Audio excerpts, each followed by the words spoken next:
Hello everyone, I guys, hopefully you're having a wonderful day, and today we are here with a video on the current state of Panini stickers within the soccer card slash sticker collecting space.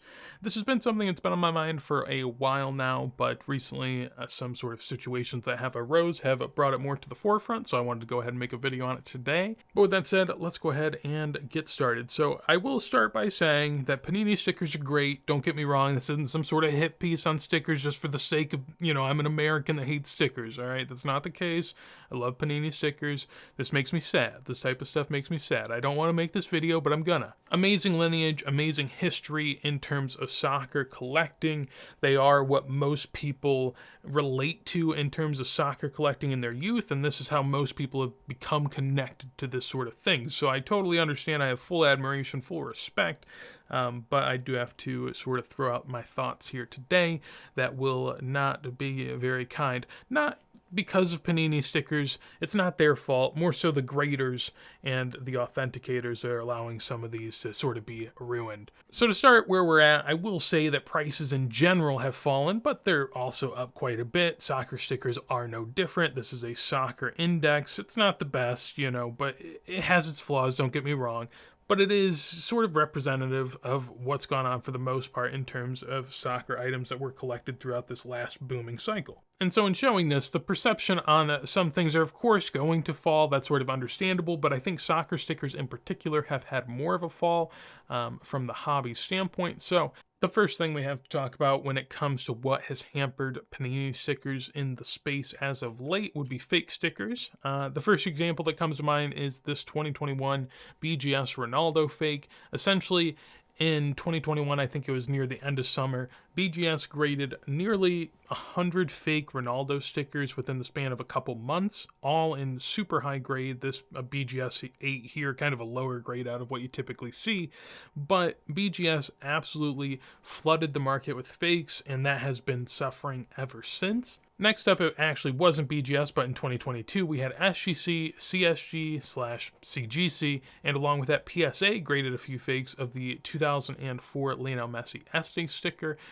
These sort of started to hit the market in droves, mostly on eBay, from a seller that people were able to track down and have kind of a lot of info on at this point. But many of these did get out there. PSA has paid out on a few of them. We'll talk more about that later. And then in 2023, we have another PSA example of a Karim Benzema, and there have been sort of rumors and some mishaps here and there, the odder end, but not any as significant as the few that I've shown here. And we'll talk about how those pop reports have kind of changed on these. So the Benzema Panini foot stickers, you can see, I will say that in 2022, he was getting a lot more hobby love, so naturally, more stickers were going to be submitted, but I think that he was picked out because people knew that there was demand for this. But as you can see at the beginning, it's slow and steady, sort of going up, a few here or there, and as of the last year or two, it's been a lot more slow and steady than ever before, but during this time, you have an absolute surge of stickers.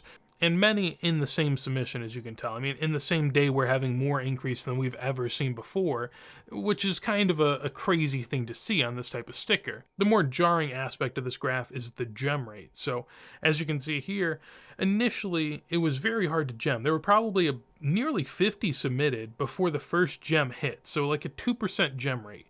And then suddenly, when the surge hits, half of them are gems somehow. We get up to 31%. We went from 2 to 31, and it's been pretty steady on that point since. And that is something that just screams that fakes are occurring. Since then, people have sort of spotted which ones are fakes, which ones are not. But when you see this type of surge, it just leads to a lot of questions, and of course the pricing is going to be affected as well. Another example where things can go in a different direction is this 2004 Este sticker, and one that is majorly concerning to me. You might say, why? There's not really a big surge. Well, PSA, once they knew that some of these fakes were graded, they knew that they had a few in the population, but they weren't sure how many. And once they figured that out, they just stopped grading it. They said, okay, well, we're not quite sure how to detect if it's authentic or not. We're going to just stop grading it, figure this stuff out. So within the next year, they get 6 out of the population. And then after another year, They just recently started grading, but they haven't gotten any in and graded since. So it took them about 2 years to feel confident enough to start grading these again and feeling confident that they're authentic. But what makes me worried is that if you can't tell if the Este Messi, one of the biggest stickers in soccer, is authentic or not, what does that say for basically every other sticker out there? What confidence can I have that you're going to be able to actually authenticate certain stickers that are going to be much more niche than this if you can't even get one of the biggest stickers in the hobby under your control? And so, of course, yes, that leads the question is what is next? I don't believe we've seen many of these. Now, we have seen some Zinedine Zidans, but I believe that's been in BGS labs that have been faked. There are definitely a few sort of stragglers here and there, but nothing to such a degree like we've seen in some of these other graphs. Another example here where we're actually working with something different. These are large fines in Europe. Now, part of the issue is even with large fines, you know, you might be an authentic person that goes and finds a bunch of these and then submits them. But what if the person you're buying them from, or what if the situation you're buying them from, they are actually faked initially and then they get past PSA? That might not be your fault, but it's still possible and it's still something to be concerned about. So when you see large fines out there, there have to be some questions. An example here is a Zlatan EA Sports from 2001. This isn't as jarring as, say, something like the Benzema, but there was a recent submission of these to PSA of about 8 or 9. And what you don't see here on this graph, not only is that sort of the biggest submission we've seen to date over the last couple of years, but most of these were PSA 9 and one of them was PSA 10. And this is a sticker that the average grade was probably a 5. A lot of people were sort of nichely hunting this because it was a hard sticker to find and super, super hard and high grade.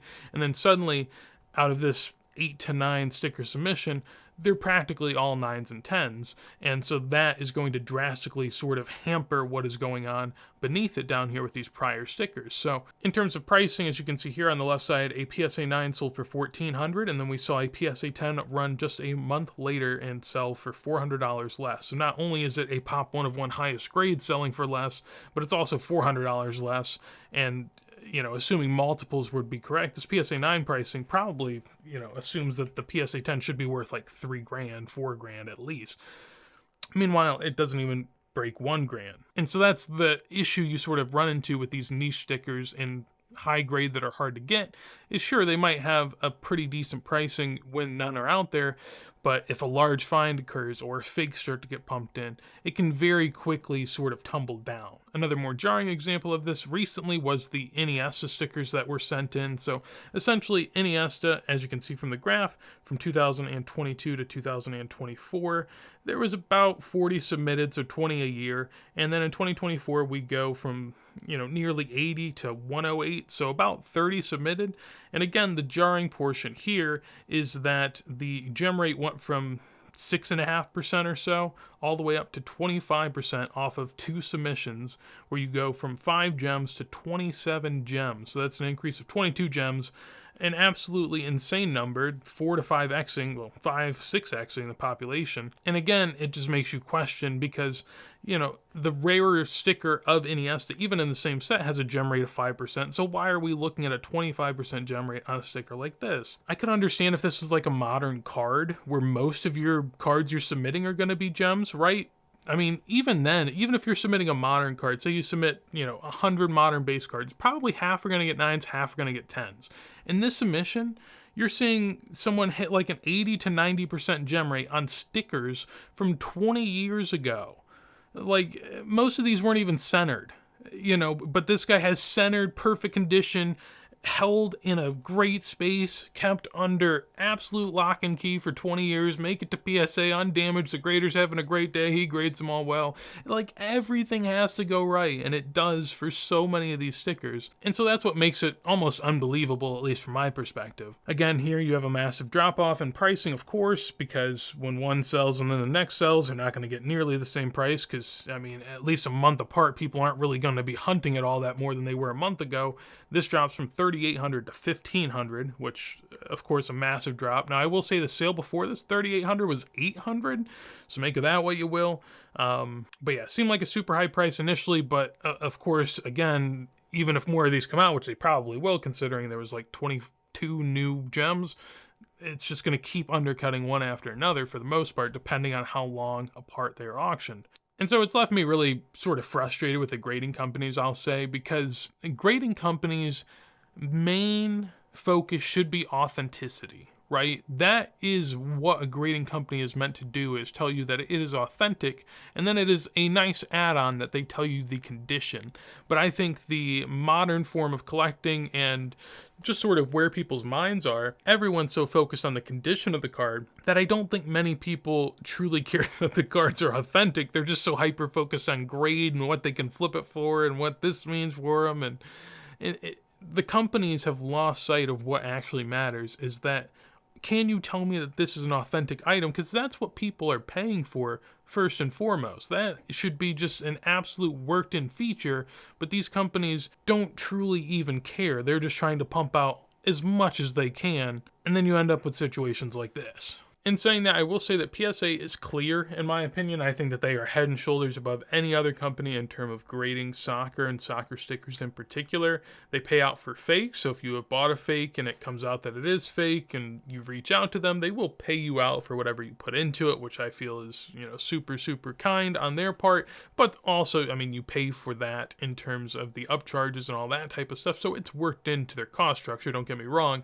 But that's the type of thing that not only does it help the buyer, but it also helps keep that company accountable, because they know that, they don't want to pay out on tons and tons of fakes if they are just being negligent in their work. They also removed the fakes from the population reports, which unmuddies the waters, say, for instance, that you don't see with the BGS Ronaldo sticker situation. And from what I've seen, if PSA does see that there are, some fakes lingering out there, they will stop grading those fakes pretty quickly compared to other companies where it might go on a bit longer. However, all that to say that it doesn't necessarily mean that you're safe if you buy PSA. You are in one way, but you also have some downside risk in another. That comes in the form of an uninformed collecting base. Now, these are two BGS stickers, but it goes to show the point that I'm trying to make here, that people do not know fakes from reals. Most people don't even understand that it is an issue.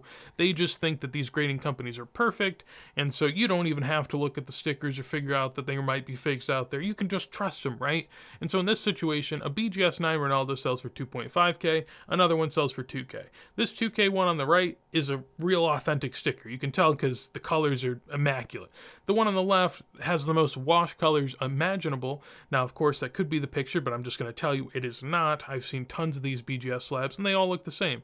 The stickers look really, really washed. The yellow is not vibrant. His face is not vibrant, and this is a fake sticker. So someone is out there paying $500 more for a absolutely fake sticker compared to someone that just paid $500 less for a real mint BGS 9 2002 Ronaldo sticker. And so, of course, this translates to PSA pricing as well. Recently, a PSA 8 sold for somewhere along the lines of $1,700, and that, of course, is a discount on both of these. Of course, it's a grade lower, but at the same time, I mean, where PSA is at the moment, PSA 8s probably sell for BGS 9s a lot of the time.